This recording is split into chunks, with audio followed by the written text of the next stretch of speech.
Bitcoin is back above 90,000 bucks for the first time in many weeks. And the question of the day is how high can this Bitcoin rally go? Essentially picking up where we left off over this past week and a half now of analysis, looking for Bitcoin to head up in the short/medium term. But of course, over the long term, my views there are still very much unchanged. However, I do want to bring you to perhaps the most powerful chart to be discovering when this rally is most likely to find its overall climax, its overall culmination, which is once again this Tether Dominance chart right here, essentially representing stablecoin dominance. And of course, we expect this to play inversely of Bitcoin. It's been very, very consistent throughout the years that we've been tracking it, that anytime that this one's just in a general downtrend, Bitcoin's in a general uptrend, and of course, vice versa to the other side as well. In this case, we did identify coming into the last week and a half that this one was in the process of putting in a local high and also a lower high here as a rejection of that white moving average. That's a 200 simple on the 5-day time frame. I mean, this really goes up all the way to a weekly and maybe even bi-weekly.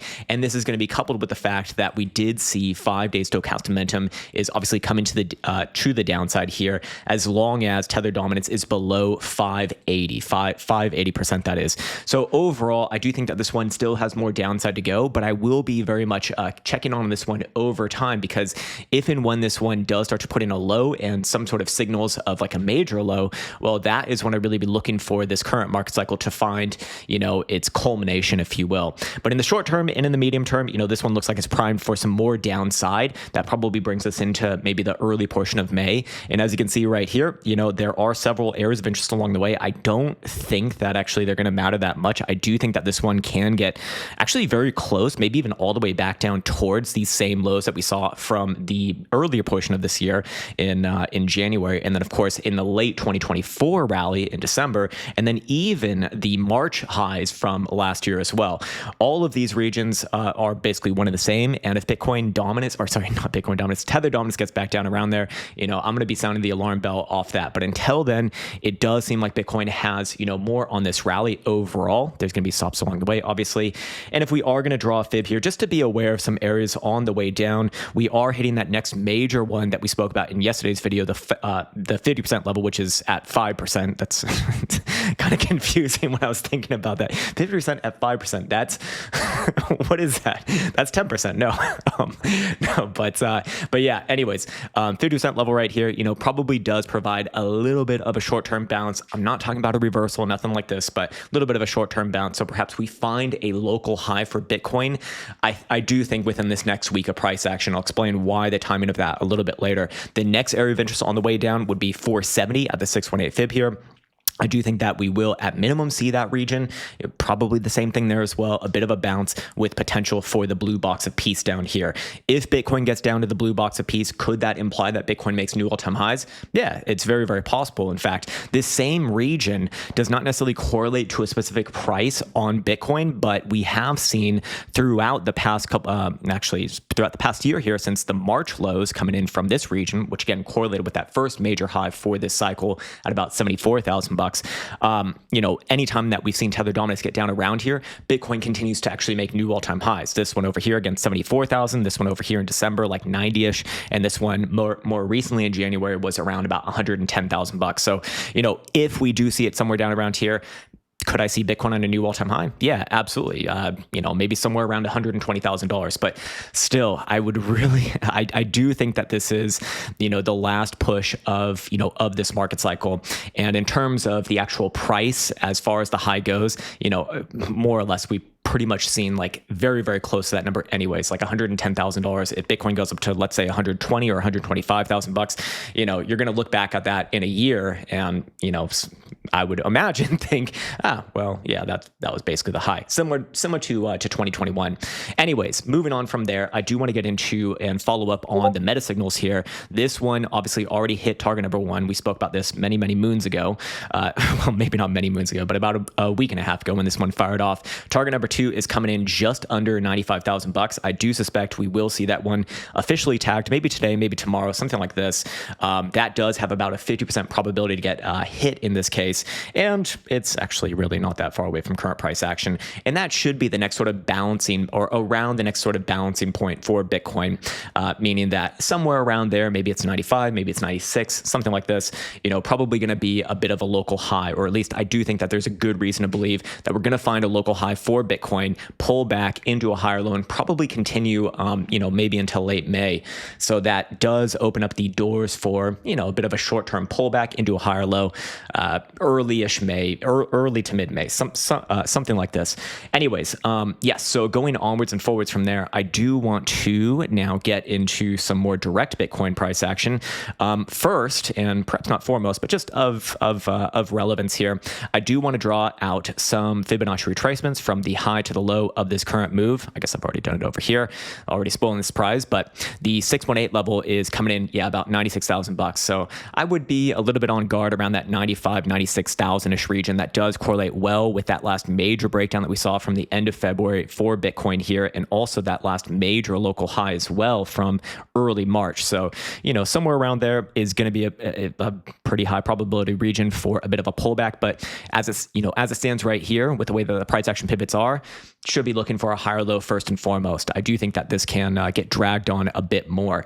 Anyways, on top of that, Bitcoin is already seeing momentum in the really critical regions right here. Daily stochastic momentum is still very much positioned to the upside, and probably will continue at least for another day, as long as it is above the momentum pivot of 91,600. But the higher that it gets here, the more and more difficult it's going to be to keep up that momentum. Thus, you generally get a bit of a mean reversion play, and in this case, that would obviously imply a bit of downside.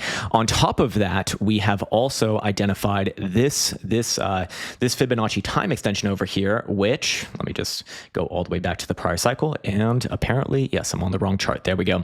Yeah, so what I've done here is I've drawn a Fibonacci time sequence anchoring the prior cycle high versus the current cycle low, and we found that this generally aligns with pretty significant pivots on price action, both the upside and the downside. It doesn't necessarily mean that it must be up or down, but it does indicate a date of significance. And you can see several examples right here. This one catching basically the high. It wasn't exactly to the T, it wasn't exactly on the day, but close enough, I would argue.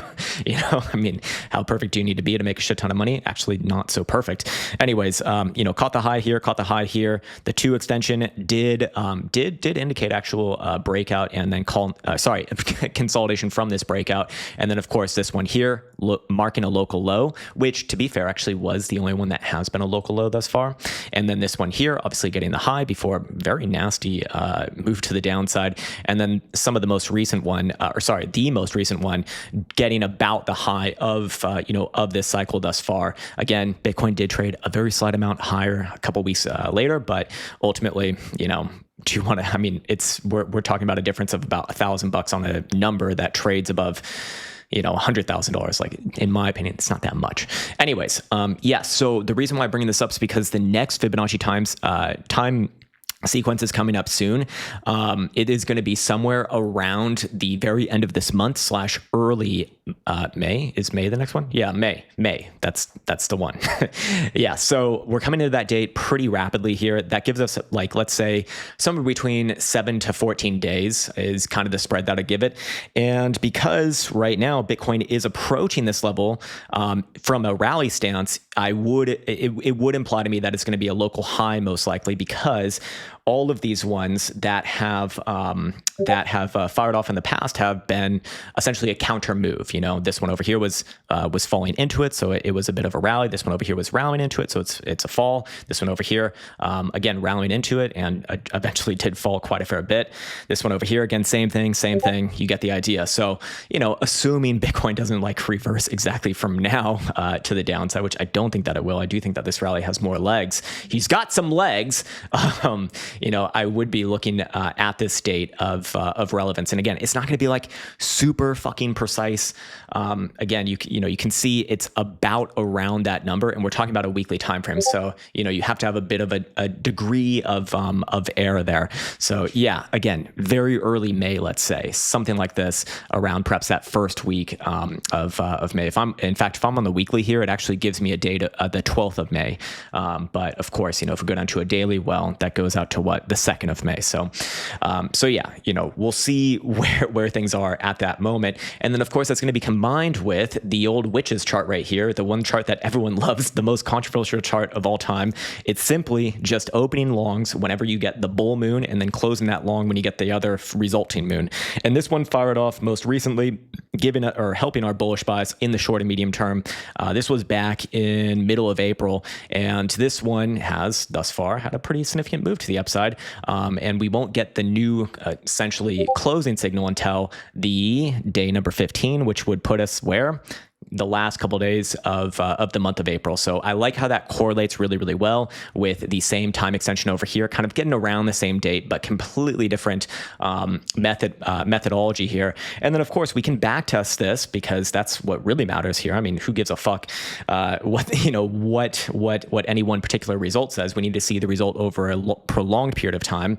And using the Quant Prime service to backtest this one, we can see that over the full life history of Bitcoin, it has been more profitable than not. And more importantly, that profit factor staying nice and healthy, close to 2 over there. So when we go to the trade analysis, we can see that the average winning trade is about 14.25%. Let's see what that would look like from that presumed entry, which was 83,750, and 14% puts you where? Puts you 95,700. Doesn't that sound eerily familiar to, of course, the next major fib that we looked at over here, and then also the meta signals target over here. So somewhere between 95 to 96. I'd probably be looking for a local high around there as well. Look for a little bit of a pullback as momentum oscillators reset, and then perhaps one more drive. Like I said, I'd be, I want to remain open-minded for this rally to continue into like early May. But after that, I really would be expecting a correction. And then from there, we'll see what that correction looks like and then draw more conclusions, I suppose.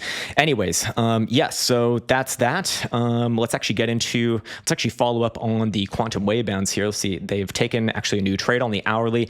In fact, just scalping this most very, very recent move. Nice play there, actually, catching the low at 92,500 bucks and catching the most recent high at 93,500 bucks. Just a quick little scalp on the hourly. Again, you can try this tool for free with the code.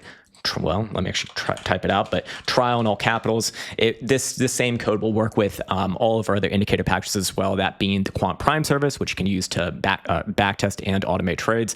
And then, of course, Caretaker's full indicator bundle, which I reference his indicators all the time. And then, of course, the other one would be the price action pivots indicator, the newest one. Same code works here as well for 30 days free. And more importantly, this one actually did just have another winning trade as well, using perhaps the most simplistic strategy I've ever seen him.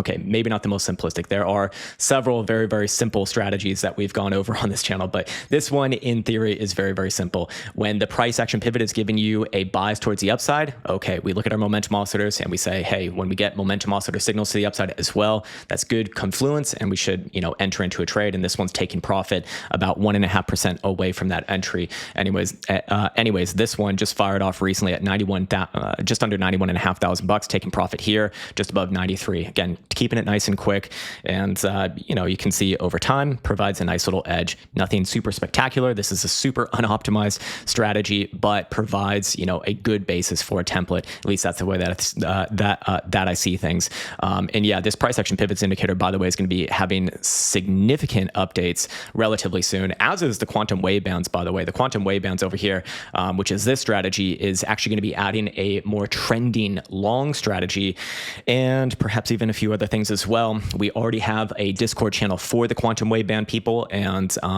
we also have an AI chatbot now as well that I've been training on the data, which is actually, that's like my guilty pleasure every night, just training this fucking bot.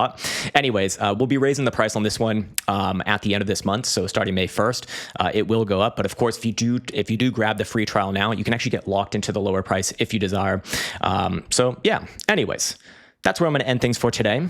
Nice and quick and short and sweet one. As always, I want to wish you the best of best. We'll be back on tomorrow, seeing hopefully the next price target hit here. and then see what else pops up. But yeah, that's what I'm looking at right now. Again, none of this really changes my long-term view on Bitcoin. Does Bitcoin make a new all-time high, from this rally over the summer? Does it make it slightly lower high?